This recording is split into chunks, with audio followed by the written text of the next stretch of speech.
Então, vamos lá, pessoal.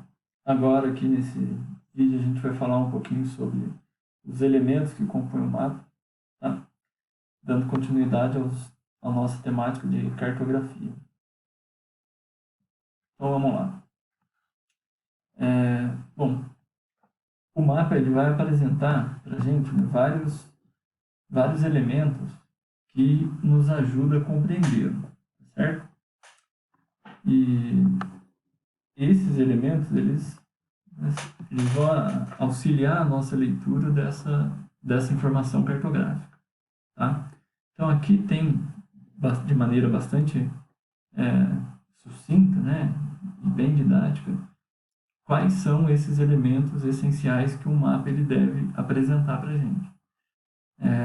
Lógico, né, o título ele facilita a nossa vida em saber qual é o tema que essa cartografia está trazendo, tá certo? As coordenadas geográficas, né? O que são as coordenadas geográficas? Elas são a informação dessa posição, né? Elas ajudam a gente a localizar as terras na superfície do planeta. E as coordenadas geográficas, elas são dadas pelos paralelos, tá? E pelos meridianos, né? Aqui no mapa, elas são representadas dessa forma. E também aqueles númerozinhos, né, que aparecem aqui no caso, 15 graus, 0 grau, tá? Esses também indicam as coordenadas geográficas para a gente. As coordenadas geográficas, elas podem ser apresentadas dessa maneira, né, em graus, minutos e segundos, ou também em outras formas, né, numéricas, como a UTM, tá? Mas é essencial que elas sempre estejam aqui, tá? Que, né, nós tenhamos essas linhas, ou esses conjuntos de linhas, para indicar ou dar ideia para a gente de um posicionamento, uma posição na superfície do planeta, certo? O que é uma coordenada geográfica? É exatamente o encontro de duas linhas, né? É o encontro de um paralelo com um meridiano, tá certo? Então, nós temos, né, partindo da linha do Equador em direção ao norte, certo?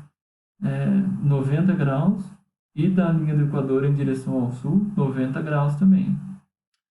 Partindo lá do meridiano de Greenwich para o leste, né, a gente vai ter 180 graus, e para o oeste, partindo de Greenwich também, 180 graus. Tá? Então, é um mundo que foi dividido entre paralelos e meridianos, ou latitudes e longitudes, que nos vai fornecer as coordenadas geográficas. Tá bem?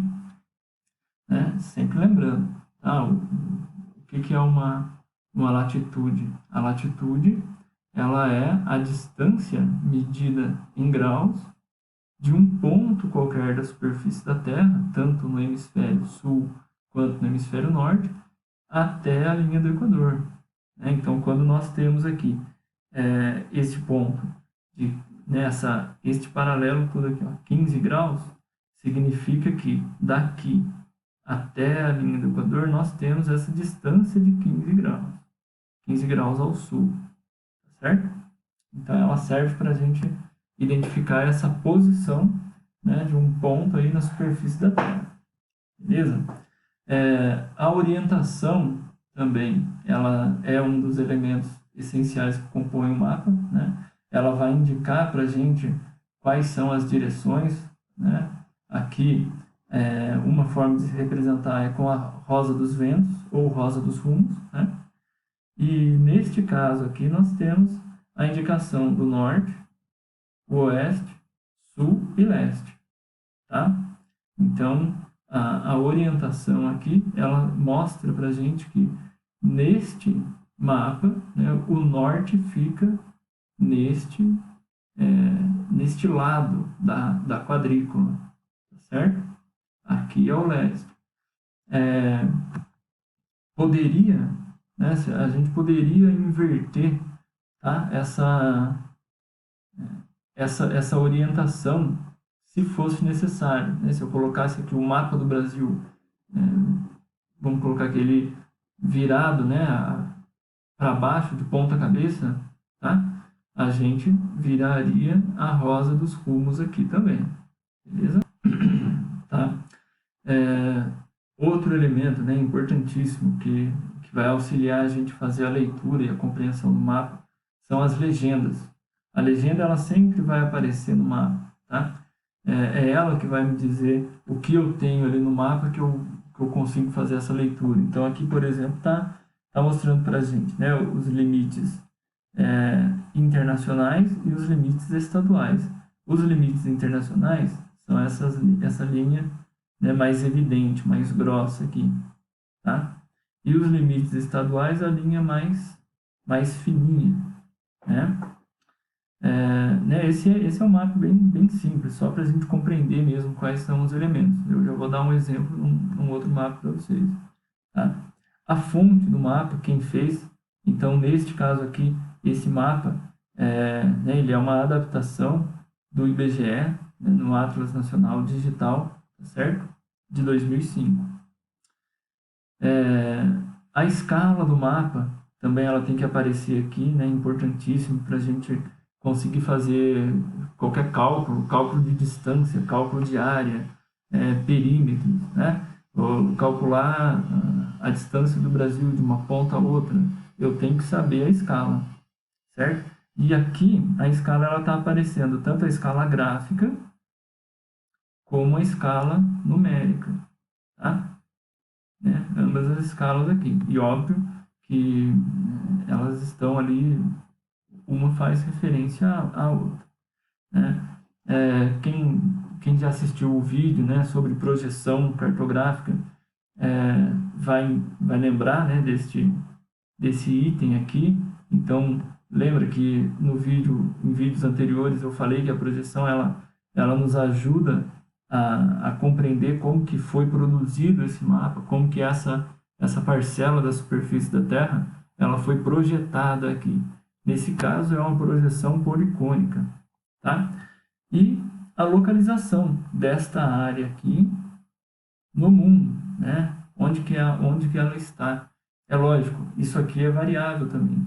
Eu poderia ter um mapa, poderia ter aqui uma representação do estado do Paraná e, ao invés de ser a localização no mundo, aqui nessa porçãozinha dessa minha cartografia eu teria, né, a localização do Brasil, tá?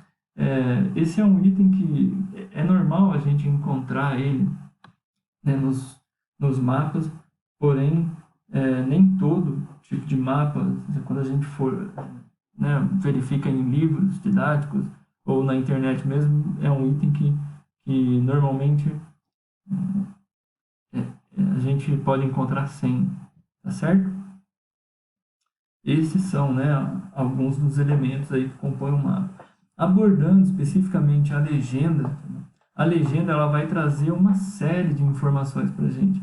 E aqui tem alguns desses exemplos, né? Então, o esquema de cores para representar uma hipossometria, altimetria, formas de relevo, bastante utilizados, né? A hidrografia é uma convenção, então já se convencionou representar corpos hídricos de cor azul. Aqui, né, se for uma linha, pode ser um rio, um polígono, tá? É um lago, e assim por diante. A vegetação, né, áreas de vegetação, também é uma convenção representar com as cores verde, tá? Quando é cultivo, por exemplo, uma área de plantação, é uma vegetação, mas né, foi uma construção humana, uma produção humana. Então, aparece, né, da forma que vocês estão vendo aqui, um monte de pontinhos num quadrante verde, mas esses pontinhos estão organizados. Então, ele mostra para mim que essa vegetação ela está organizada, né? Quem que consegue enfileirar a vegetação? Tá? Então, isso mostra que são áreas de cultivos. Outras formas, né, de convenções especiais, elementos geográficos artificiais, né? Aqui no caso poderia ser uma estrada, uma rodovia, tá? E uma ferrovia, beleza? Então, esses são alguns dos elementos que vão compor aí os mapas. É lógico que tudo isso varia de acordo com a temática utilizada na sua cartografia, né? A questão da escala, a gente tem a escala numérica, e aqui, né, o exemplo de como ela pode ser representada. A escala numérica, ela é uma fração, tá? 1 dividido por 500.000, né? Aqui nas três formas de representar, significa a mesma coisa. Significa que para cada 1 centímetro que a gente tem no mapa, a gente tem uma equivalência a 500.000 centímetros, né, na superfície terrestre. A escala é isso. Ela é uma relação, tá? Uma relação entre uma distância gráfica e uma distância real. E a gente sempre vai ler, né? 1 para 500.000, tá? 1 para 100.000, 1 para 50, e assim por diante. Beleza? Existe também a possibilidade da gente fazer cálculos, né, da escala, tá certo? E algumas fórmulas, né, para vocês poderem fazer as anotações e estarem aí sempre consultando, né, até que consigam memorizar, tá? Nessa nossa formulazinha, a gente vai ter, né, a escala, o denominador da escala, que é o n, a distância no mapa é o d minúsculo e a distância real é o d maiúsculo, né? Essa distância no mapa também pode ser chamada de distância gráfica. Se eu quero compreender, quero encontrar a distância real, eu vou multiplicar a distância gráfica, tá? Pelo denominador da escala, né? Aí a gente vai ter a distância no terreno, certo? Se eu quero encontrar a distância gráfica, aí eu divido, né, a distância real pelo denominador da minha escala, certo? E se eu quero encontrar o denominador da minha escala, eu vou dividir a distância real pela distância gráfica, né, ou pelo espaço que eu tenho para realizar a minha cartografia, tá bem? E, por fim, aqui, a gente tem a escala gráfica. A escala gráfica, lógico, né? Aqui ela está muito maior, mas a ideia é que quando você encontra essa escala gráfica no mapa, deste canto, né? Aqui da onde começa o número 0 até este ponto em que aparece o primeiro número, é que nós tenhamos 1 centímetro, né? Isso significa que para cada 1 centímetro que eu tenho no mapa, eu tenho no terreno, na distância real, 400 quilômetros, né? Então, esse gráfico aqui, ele traz essa característica para a gente, ele facilita, né, o nosso entendimento sobre a distância no mapa, né? É fácil utilizar, certo? Né? 1 centímetro eu tenho 400 quilômetros, 2 centímetros eu tenho 800 quilômetros. E é óbvio que essa escala ela vai variar, né? Ela vai variar se eu estou falando de uma planta, se eu estou falando de uma carta topográfica ou se eu estou falando de um mapa mundi, né? O que define para mim a escala que eu vou estar utilizando é o tamanho da área a ser representada e o espaço a ser representado, né, num papel. Beleza? Esses são os elementos do mapa, né, os elementos que a gente usa para compreender as cartografias. Tranquilo, turma? Assistam os vídeos, né, retomem aí as explicações e não deixem de estudar. Maravilha? Até mais.